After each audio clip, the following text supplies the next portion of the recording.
참가만 140억. 뭐야, 이거 맞아?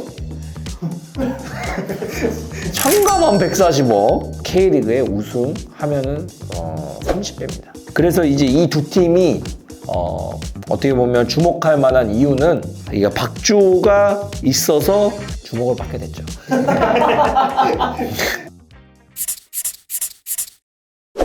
안녕하세요, 파밀리 여러분. 오늘은 어떻게 보면 소소하게 좀 프리뷰를 해보려고 하는데, 제가 또 이게 본의 아니게 울산과 도르트문트가 같은 조에 이제 속해 했는데, 거기서 같은 이 두 팀을 모두 다 뛰었던 선수는 저밖에 없는 거예요. 그래서 이 두 팀을 제가 알기도 하고 여러분들이 알면 좋을 것 같은 정보는 뭐가 있는가, 좀 이런 이야기를 한번 해보려고 합니다. 보면은 완전히 달라졌어요. 우선은 출전팀의 이제 확대가 가장 눈에 띄는 부분인데, 월드컵처럼 32개 팀이 참가해서 하는데, 야, 이거는 사실 되게 이슈도 될 수 있겠지만은 상금이 참가만 140억. 뭐야, 이거 맞아? 참가만 140억. K리그에 우승하면은 30배입니다. K리그 5억.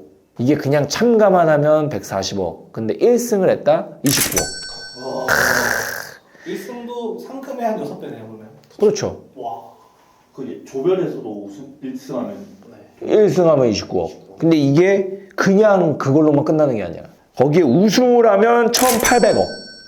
그러니까 이게 안 나갈 수가 없는 거야, 이게. 여기에 만약에 울산이 우승을 한다. 그러면은 울산이 갑자기 그 슈퍼스타들을 데려올 수 있는 환경이 될 수도 있다. 또 그럴 수 있었던 게 이제 주기를 1년마다 개최했던 걸 4년 주기로 바꿨어요. 맞아. 심의를 기울여서 한 번에 딱 하고 그 다음에 자주는 하지 않겠다. 뭐 이런 건데. 근데 그럼 4년 주기면 이 발롱도르에도 좀 살짝 그 영향이 또 갈 수도 있을까요? 왜냐면 여기 이 월드컵에서 활약, 그리고 챔피언스 리그에서 활약이 사실 발롱도르에 미치는 영향이 굉장히 큰데, 이제 클럽 월드컵도 아마 영향을 미치지 않을까. 자, 클럽 월드컵 참가팀을 한번 체크해 보면은, A조 같은 경우에는 이제 포르투, 알 아흘리, 이집트 팀, 그리고 마이애미가 있는데, 인터와 마이애미가 있는데, 이것도 궁금해. 그러니까 마이애미로 메시가 갔잖아. 근데 바르셀로나에 있을 땐 챔피언스 리그를 하면서 다른 팀들 강팀하고도 계속 했었잖아요. 이제 클럽 월드컵으로 만나니까 마이애미가 과연 강팀을 만났을 때 메시가 어떤 모습을 보일지도 굉장히 재밌을 것 같고. 그리고 두 번째, 여기도 재밌네. 파리 생제르맹하고 아틀레티코 마드리드가 있기 때문에. 그리고 시애틀 사운더스. 시애틀에도 우리 김기희 선수가 있잖아요. 맞아요. 이야, 이거 뛰게 되면 파리 생제르맹하고 아틀레티코 마드리드 해야 되는데 쉽지 않겠네. 기야, 잘 막아라. 이게 또 이강인 선수도 그러니까. 그 다음 C조, 바이에른 뮌헨, 오클랜드 시티, 보카 주니어스, 벤피카. 되게 변수를 낼 수 있는 게 이 보카 주니어스랑 벤피카야. 여기는 어디를 잡을지 몰라. 내가 벤피카도 해봤지만, 챔피언스 리그 내가 그때 좀 벤피카도 해봤지만, 내 옛날 뭐 또 얘기를 하면 좀 그렇지만은, D조도 플라멩고, 포르티브 티니스, 그리고 첼시, 클루브 레온. 여기도 굉장히 치열할 것 같다라는 생각이 들고, 리버플레이트, 우라와레즈, 몬테레이, 그리고 인테르. 내가 또 고등학교 때 말이야. 또 이거 라떼 얘기했는데, 리버플레이트에서 오퍼가 있었어.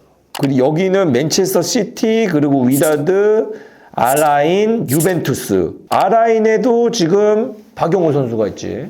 박용호 아주 맨체스터 시티랑 유벤투스에서 정신 못 차리겠구나. 야, 씨. 박용호 정신 차려. 레알 마드리드, 아릴랄, 파추카, 그리고 찰스부르크. 아릴랄도 이제 유럽에서 뛰고 있는 선수들을 굉장히 많이 영입했기 때문에 또 한 번에 뭐 변수를 만들 수 있는 뭐 그런 재미가 있는 이런 클럽 월드컵입니다. 플루미넨스, 그리고 보르시아 도르트문트, 그리고 울산 HD, 그리고 마멜로디 선다운스. 마멜로디는 사실 그 정보가 많이 없죠.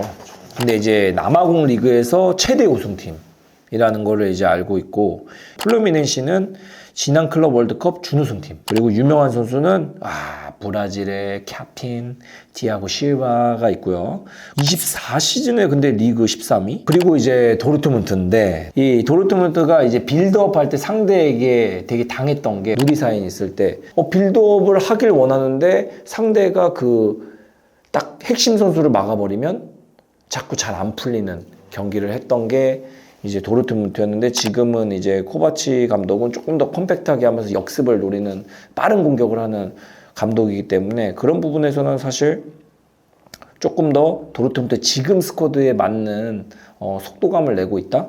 코바치 감독은 사실 미넨에서 우승은 하긴 했지만은 좋은 감독이다라고 보였던 부분들은 이제 프랑크푸르트에서의 우승이에요. 근데 되게 촘촘하고 수비 타이트하고 이 조직적으로 되게 움직이고 역습 굉장히 빠르고 그리고 이제 감독과의 시간이 지날수록 더 단단해지지 않을까라는 생각도 들고 울산 HD 우선은 작년 K리그 우승팀이고요. 현재 K리그 지금 4위에 있습니다. 활동량을 높이는 이런 축구를 하기 위해서 젊은 층으로 조금 세대 교체를 슬슬 하고 있는 주요 포지션만 빼놓고는 많이 바뀌었어요. 용병들도 좀 바뀐 상태고 그래서 이제 이 두 팀이 어떻게 보면 주목할 만한 이유는 이게 박주호가 있어서 주목을 받게 됐죠.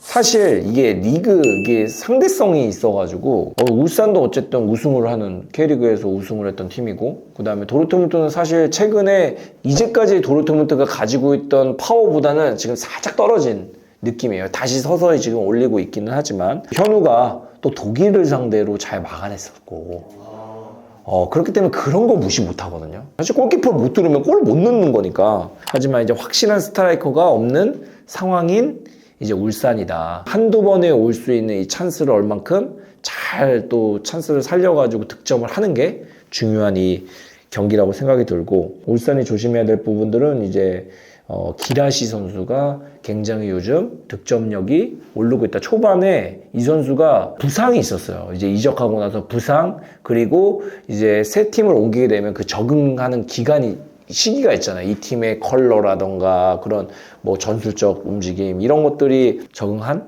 모습을 보이고 있고 역습, 이 빠른 공격에 또 특화되다 보니까 상대가 공간이 있을 때 아마 좀 더 좋은 모습을 보이는 게 아닌가 이 스쿼드 안에서는. 그렇다면 울산이 내려서 가지고 잘만 막는다면 반대로 또 희망이 있을 수 있다. 왜냐면 울산도 빠르고 또 역습으로 나갈 수 있는 선수들이 있기 때문에 뭐 그런 부분이 조금 더 지켜봐야 할 포인트지 않을까. 그래서 뭐 이 두 팀이 피파가 주목하는 경기이기 때문에 뭐 이슈가 될 만한 경기를 펼쳐줬으면 좋겠습니다. 나가서 좋은 퍼포먼스를 보여준 각 구단들이 다 맞아. 엄청 좋은 기회에 맞아. 그 젊은 선수들이 많기 때문에 그 선수들이 유럽으로 또 오퍼를 받을 가능성도 있고 그리고 울산이라는 팀을 또 알릴 수 있는 마케팅적으로도 굉장히 좋다. 16강만 올라가도 여기 어떻게 보면 월드컵 16강 올라간 거랑 비슷한 거야. 그리고 만약에 울산이 잘하잖아요? 그러면 스카우트들이 울산 말고 또 다른 팀들도 지켜볼 수 있습니다. 그러니까 또 이런 효과도 있으니까 울산이 잘했으면 좋겠고 울산은 16강으로 올라갈 수 있을까요? 원래 같으면은 힘들다고 생각이 들었어요. 근데 이 팀을 한번 잡고 플라미넨시를 잡는다면 뭐 16강 올라가는 거예요, 사실은. 그리고 도르트문트랑은 즐기고. 거기에서 3승을 한다? 보너스 대박이지. 물론 재밌어지겠지만 그만큼 선수들 입장에서는 경기 수가 엄청나게 많이 늘어나는 맞아요. 이런 거에 대한 부담감은 좀 없을까요? 선수들은? 부담감이 없다면 거짓말이고 사실 이게 꼭 경기가 없다 그래도 경기가 없으면 연습 경기도 뛰어요. 왜냐면 몸을 또 끌어올리고 하면 그 연습 경기까지 뛴다고 했을 때는 진짜 어마어마한 경기를 뛰거든요. 좀 빅클럽 같은 경우는 스쿼드가 방대하잖아요. 그쵸. 그런 선수들 같은 경우는 이게 기회가 될 수도 있는. 왜냐면 5경기, 6경기가 더 있는 것만 해도 그 경기를 나눠 뛴다고 하면 선수들의 불만은 조금 낮아질 수 있기 때문에 그런 부분도 또 좋은 긍정적인 면이라고 볼 수 있겠네요. 그래서 나온 얘기가 호날두 선수가 알라스르 소속인데 알라스르는 이번에 클월드컵을 나오지 못하거든요. 그래서 단기 계약으로 이렇게 뛰고 싶다. 에이, 그래도 그 기록 때문에 갑자기 1개월만 다른 팀 가서 뛴다고 그건 쉽지 않지 않나. 인터 마이애미에 메시가 있는데 메시도 그 대회에 나오니까 만약 울산이면 두 손 들어서 환영할까요? 그거는 맞춰줄 수 있나? 그 열정페이. 갑자기 이거 아니야? 호날두 한 달 쓰고 갑자기 마이너스가 나는 거 아니야? 근데 호날두가 와서 만약에 16강으로 올라가면은 그 영광을 그러면은 그러면은 괜찮지. 또 울산은 지금 가능성이 있기 때문에 호날두 없이 안 쓰고 우리 선수들이 그 보너스를 가져가는 방향이 오히려 좋지 않을까. 뭐야? 뭐 도르트문트 울산 경기 초청한다. 미국 가야죠. 미국 가야죠. 초청하면. 근데 그거 몇 박이에요? 몇 박이야? 벌써부터 피곤해하는 거. 피곤해.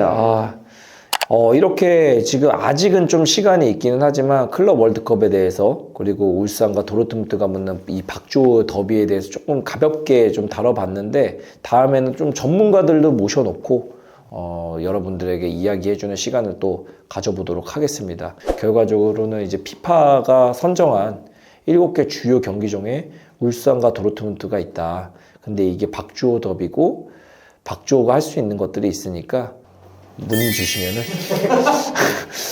주시면은 언제든지 열려 있으니까 많은 문의 부탁드리고 그리고 저는 또 다음 시간에 좀 더 디테일한 이야기를 나눠보도록 하겠습니다. 자, 가보겠습니다.